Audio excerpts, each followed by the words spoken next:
તો આજે આપણે આપણી સ્ટાઇલમાં રજવાડી દાળ બધી મિક્સ દાળ રજવાડી બનાવીએ. આ તેલ વિડીયો આપણે ઝીનો વઘાર કરી શકીએ, પણ આપણે આ ઝીનો નહીં કરતા.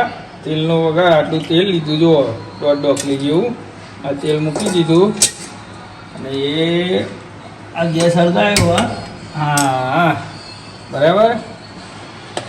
અને જો આપણે દાળમાં બધું નાખવા માટે જો આ હિંગ, પછી આપણે લસણ, જીરું, મરચું આ બધું મિક્સ કરી કૂટી નાખ્યું.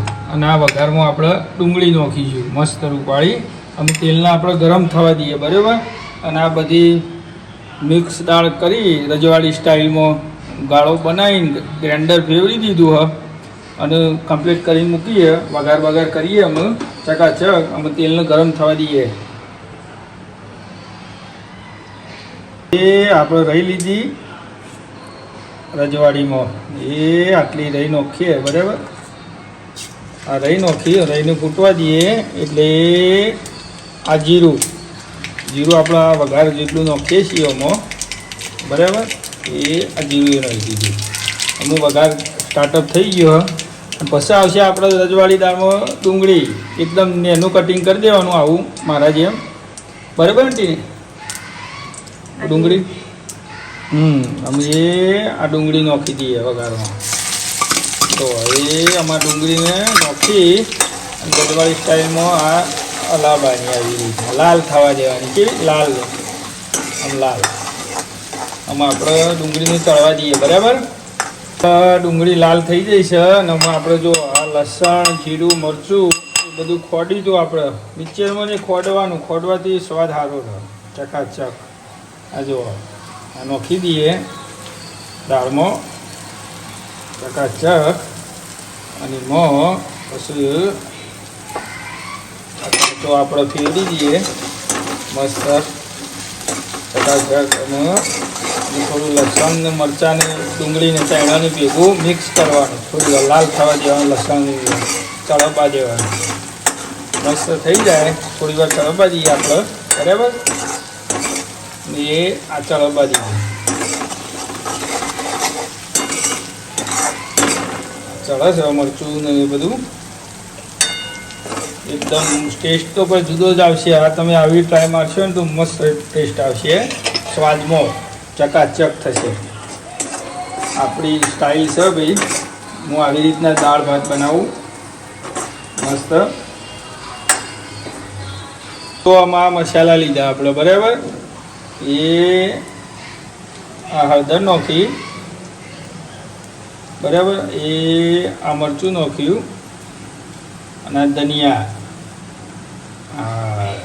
આપણે ધનિયા, આ નમક સ્વાદ અનુસાર તમારે જેટલું હોય એટલું નમક નાખવાનું, બરાબર. અને આ મરચું થોડું નાખીએ અને આ હળદર, બરાબર. અમીને કમ્પ્લીટ આપણે હલાવી દેવાનું, હલાવવાનું આવું કમ્પ્લીટ. અને એનો મસાલો પકવવાનો તેલમાં, આવી રીતના મસાલો એકદમ પકવવાનો, એને હાલ પકવવાનો થોડું. અને પછી જો થોડું જોવો હોય તો એક થોડું સામાન્ય પાણી નાખવાનું, મસાલો પાકે એટલે. હા જો આ મસાલો પાકે, આ વઘાર રજવાડીનો દાળ તડકા, એ આ વઘાર્યું. ચલો આપણો આ કલર જુઓ દાળનો, વઘારનો જોરદાર દેખાય ને. રેસીપી આપણી તમને ગમે, જો મારી રેસીપી તો કોમેન્ટમાં લખજો કે સરસ છે, શું છે, શું તમે દાળ કેવી રીતના વઘારો, એ બધું આ મારી સ્ટાઇલ છે દાળ વઘારવાની, એકદમ મારી સ્ટાઇલ. અને અમે આપણે જો આ કમ્પ્લીટ મસાલો પાકી ગયો અને અમે આપણે દાળ નાખી દઈએ રજવાડી, આ બધી મિક્સ દાળ, બરાબર. એ અમે જો એ આ નાખી દાળ, બરાબર.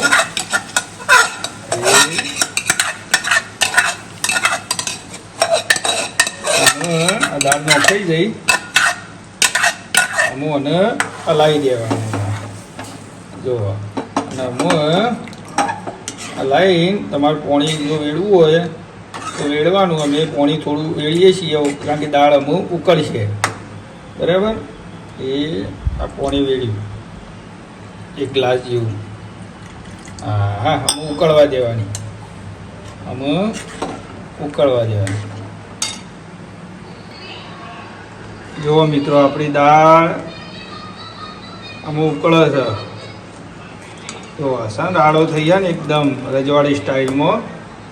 આમાં ઉકળવા દઈએ થોડી વાર. હજી ઉકળવા દેવી પડશે હજી થોડી વાર. તો જુઓ, આ ગોળ લીધો છે. આપણે ગુજરાતમાં બધો ગોળ ખોય એટલે દાળમાં ગોળ નાખી.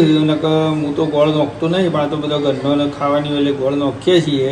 બરાબર. આ મેથી હવકી, કોકમ, બાજિયા અને આ મેઠા લેબડાનો પોદો. અમે એ આપણે પહેલાં ગોળ નાખી દઈએ. બરાબર. આ ગોળ નાખ્યો. બરાબર. દાળ આપણે મસ્ત ઉકળી જાય, ડબુક ડબુક થાય છે.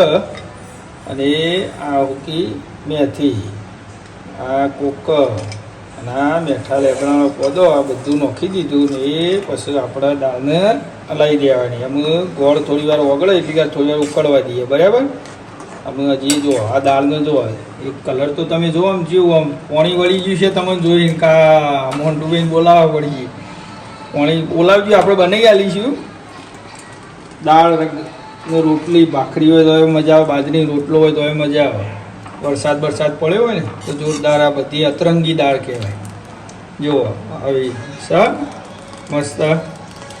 હા, આમ ઉકળવા દઈએ. હો, ગોળ ઓગળી જાય તો આપણે ઉકળવા દઈએ. દાળ બાળ ઉકળી જઈએ.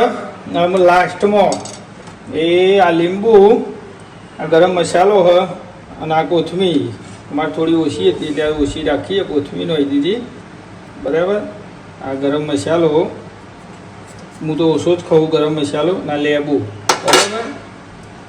અને આપણી દાળ રેડી. એ આ લીંબુ નાખી દીધું રજવાડીમાં. એ લીંબુ નાખી દીધું, કમ્પ્લીટ નેચોઈ દીધું. અને આ દાળને હલાવી દીધી. બરાબર.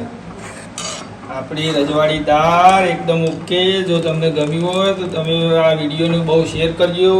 અમારી ચેનલને સબસ્ક્રાઈબ કરજો, લાઈક કરજો અને વિડીયોને આગળ મોકલતા રહેજો અને આવા બતાવતા રહીશું. બરાબર.